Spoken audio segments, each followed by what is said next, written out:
Hey fam, welcome back to yet another workshop. This one's about measuring progress presented by me, Jose Reyes, certified personal trainer. Let's get started.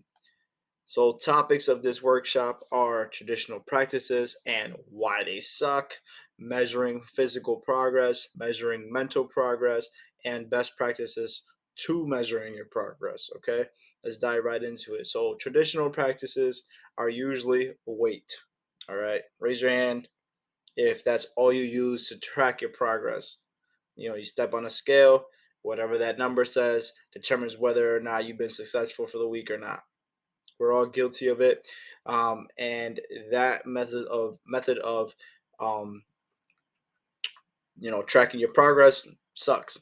And the reason why it sucks is because when you track your weight that way, there's a lot of things that you're not taking into consideration, um, such as what really is getting measured with that weight, such as stool, water, fat, muscle, bones, tissue, organs, right? And what really determines your health and aesthetics, which is the way you look, isn't how much you weigh, but rather what that weight is made of. Okay. So I'm not saying necessarily ditch the scale because we are going to use it, but using that one method alone to track your progress is not a good way to do things. Okay. So let's go into ways that we can track your progress physically and mentally. Let's start with the physical. So, physically, you can track your body composition, right? So, weight, which is what we just covered, but we can also track your body fat percentage, your bone density, how much water percentage you have in your body, how much of your total weight is muscle mass. How is your clothing fitting, or how does it feel? Does it feel better? And also progress photos, right? A visual progress. Other ways to track your physical progress is by performance, right? Have you gotten faster or slower? Have you gotten stronger or weaker? How's your endurance? Are you able to run longer distances? Flexibility. Are you more flexible? How's your range of motion, your joints, your skill, right? So, are you able to perform a certain movement or a certain exercise better? Not necessarily stronger, but can you perform it in a better, higher level? All right, that's skill. Same thing with improved digestion and improved sleep. Right, this is all physical as well. Um, these are the type of things that you can ask yourself and look into whether or not you've progressed in these categories. Okay. Now let's go into mental progress. So we can also not only check our progress through our physical, but we can see how we've progressed mentally. Okay, so one way is to assess our cognitive function. Right? Have we improved in focused or processing speed, meaning the way that we think, um, or memory, or concentration, or even communication? Are we able to communicate with others at a higher level? Okay. Another way is improved emotional control.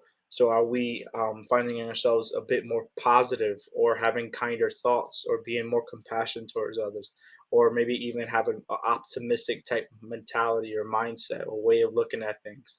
How's our confidence? Has our confidence increased?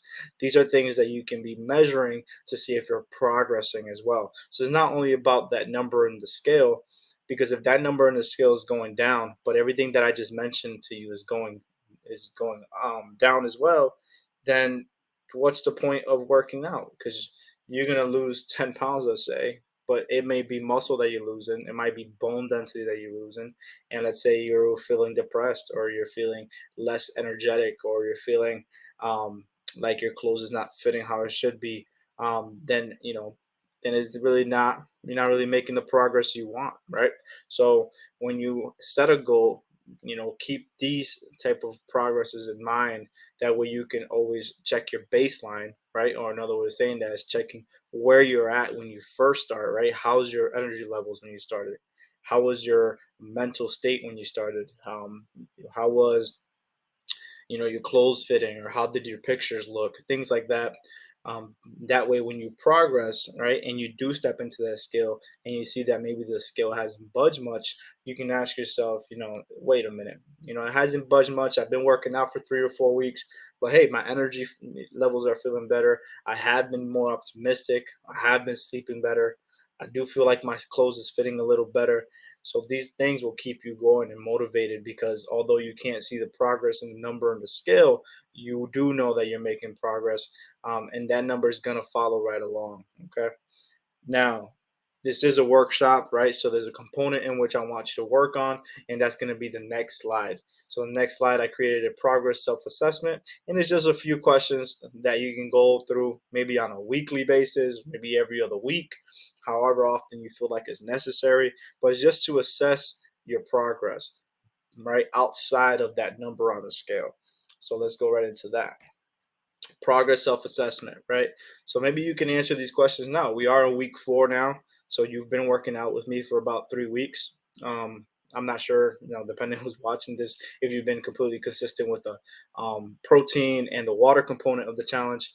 But if you have, and if you've been taking care of everything else, you may have seen improvements in some of these. Okay, so progress self-assessment. Let's go one by one, each question. So the first one is, does my clothes fit better? Okay, so even if you haven't lost weight, right, per se through the scale, ask yourself: is your clothes fitting better? Does it look better? Is it a little looser? Is it more comfortable? Okay. The next question is my fat percentage lower? You may or may not know this depending on what type of scale you have or what type of technology you have. If you do want to know your fat percentage, you can always reach out to one of your local gyms. Sometimes they have some type of fat percentage scanner, or method of measuring your fat percentage. I recommend the Withing scale.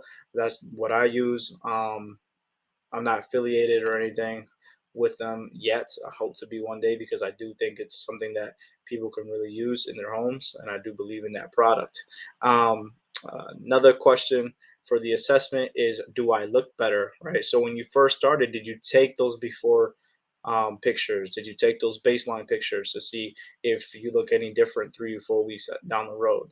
Or do you have any pictures lingering on your phone of 3, 4, 5 weeks ago that you can compare to one now, and ask yourself, do I look better, or has people been complimenting you? I do tell you this: people will see the difference in you before you see it in yourself, and that's because we look at ourselves in the mirrors all the time. So it's hard for us to see little differences when versus someone that maybe sees us, once every 2 or 3 days, or maybe once a week. They'll be able to pick up on that a lot quicker than we do. The next question is, do I feel stronger? Okay, as the weeks progress, our workouts have gotten harder. How do you feel like you're able to keep up a little better than you were the first time? And, do you feel like when you did burpees, you were able to get up a little quicker than before? Those are the type of things that are performance progresses. So even if, let's say, you're not losing the weight per se, do you feel like your performance is better? Okay, which was the next question. Are the workouts feeling easier? Okay. The next question is, am I sleeping better? How has your sleep improved in the last 4 weeks, if at all?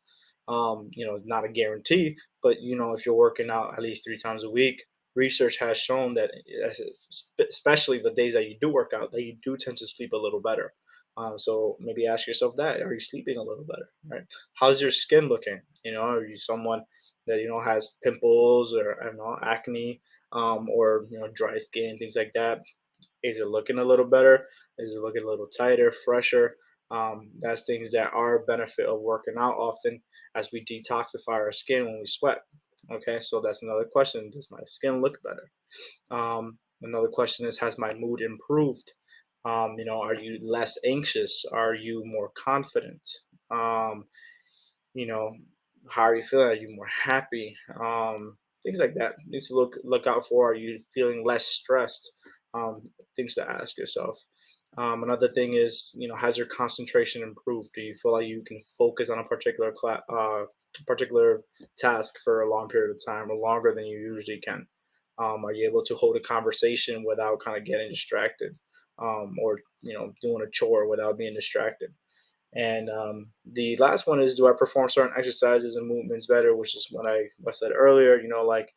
Squat jumps. Are you able to do them a little better than you did for the first week?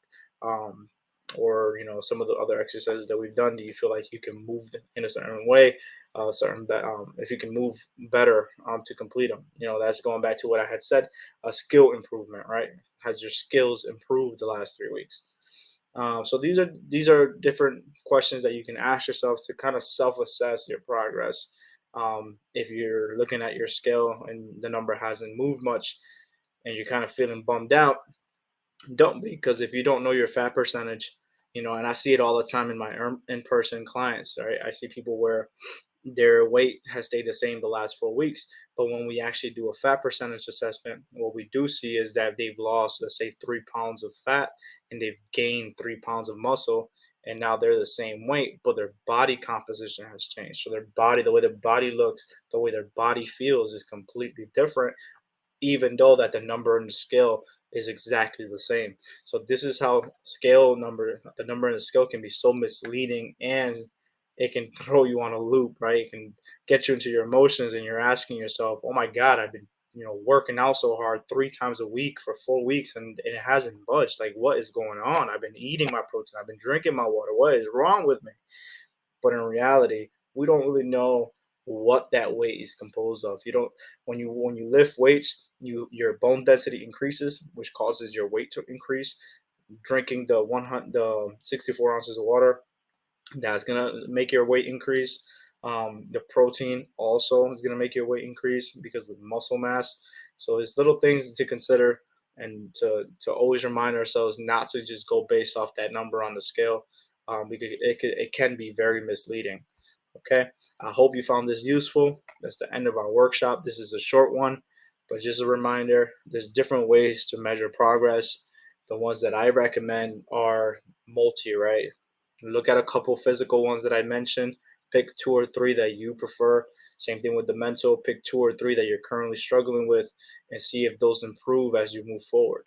And the number one indicator for me as far as weight loss is fat percentage. So if you can get your hands on a fat percentage reader, or any type of technology that would allow you to do that, I highly recommend you do, because that's going to tell you exactly how much fat per pound, right, that you have in your body, and at any time, at any given time. So as you progress, even if that number on the scale hasn't changed, you can see if your body fat has. And yeah, that's about it. I hope you enjoyed it. Again, if you have any questions or concerns, please reach out. If you're watching this on YouTube, please subscribe, hit that notification bell. Go follow us on all social media platforms at Self Revolution Fitness. Again, thank you. Have a great day.